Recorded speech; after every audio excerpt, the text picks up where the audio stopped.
Welcome to another OUinsider.com podcast. I'm RJ Young. I am joined by OUI staff writer Colin Kennedy. Colin, what's going on, man?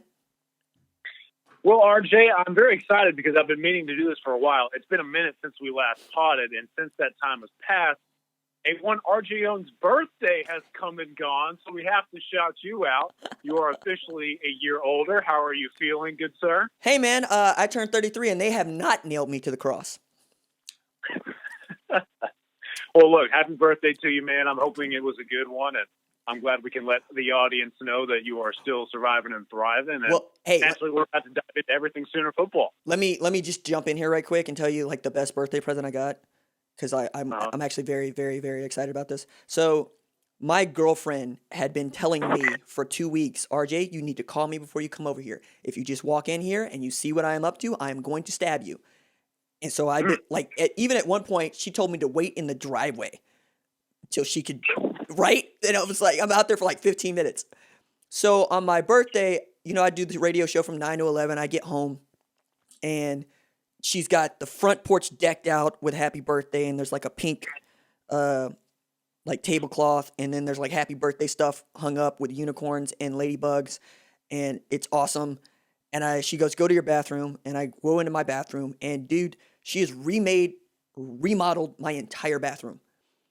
And wow, the coup de grace for me, my mother helped her, is she sewed me a pin-up shower curtain.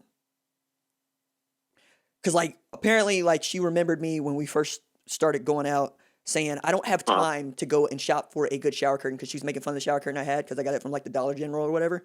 I'm like, it's a shower curtain. I just needed something that was not going to put water on the ground.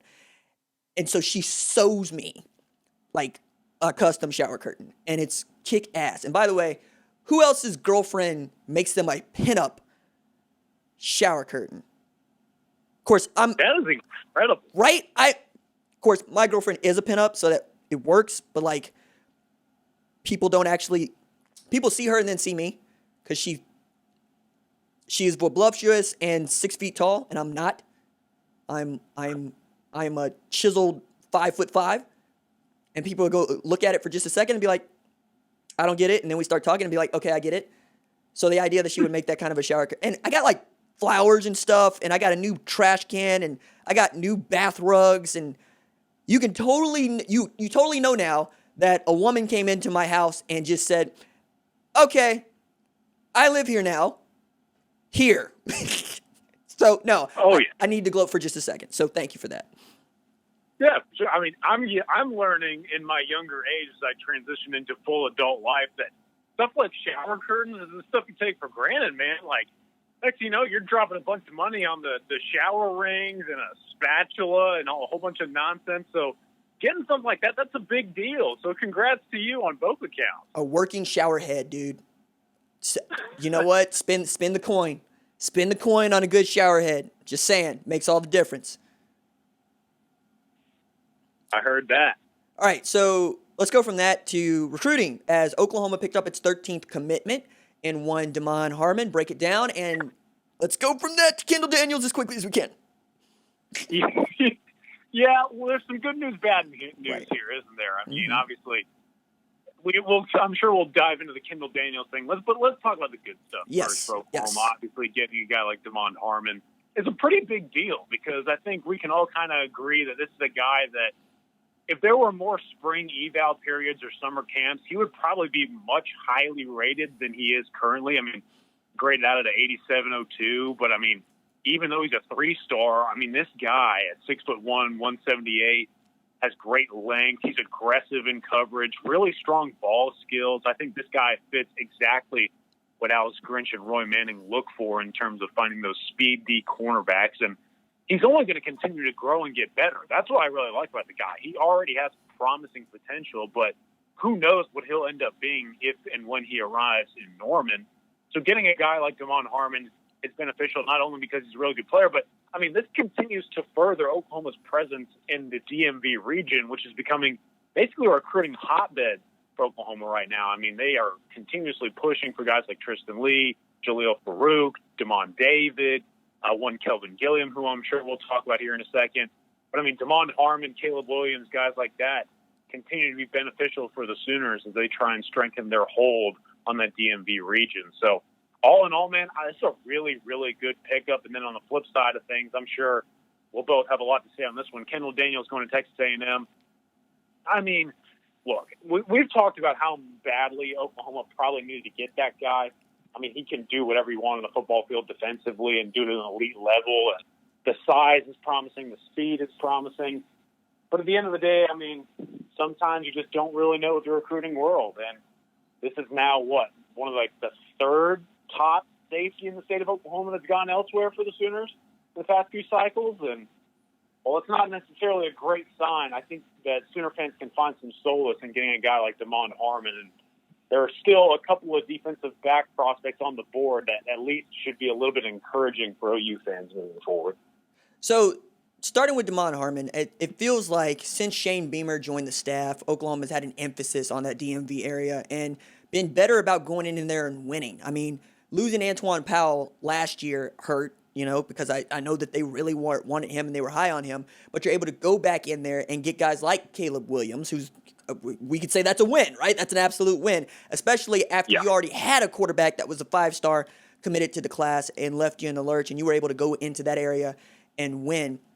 The other part about this that I find interesting is the Virginia area in particular is tremendous this year. Travion Henderson, Tony Grimes, both guys from that area.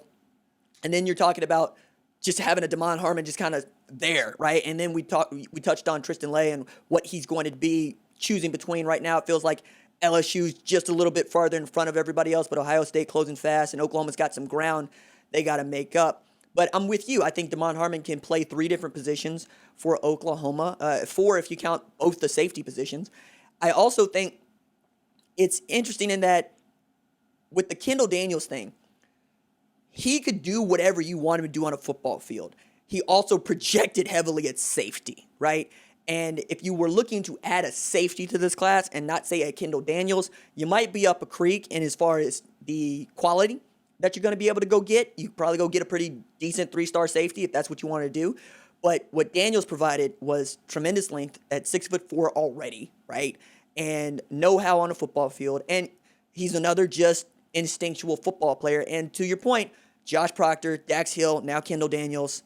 That's 3 out of the last 4 years in which the number 1 safety prospect and really one of the best prospects in the state of Oklahoma has decided to not only askew Oklahoma, but has left the friggin' conference.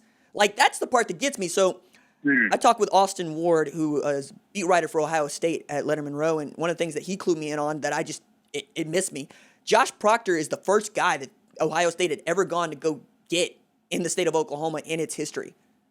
That's how good he was. They needed to have him. This is a place that put 7 defensive backs alone into the first round since 2016.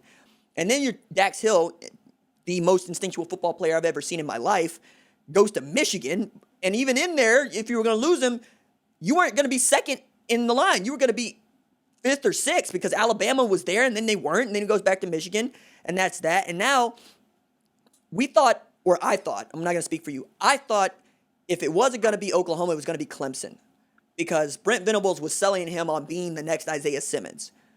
I don't think that that Venables throws Simmons around a lot. I know that when they choose to offer a kid, that offer is one that is committable right away, which I commend them for, right? They don't overextend themselves. I think right now I count 70 offers that have gone out between all of the positions that they have.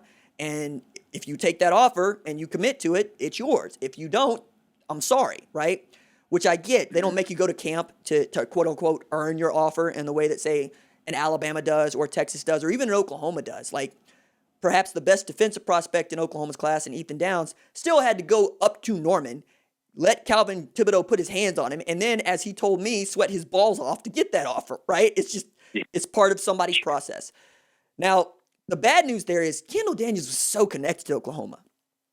I mean, family that had graduated there. He's from just down the road from me in Beggs.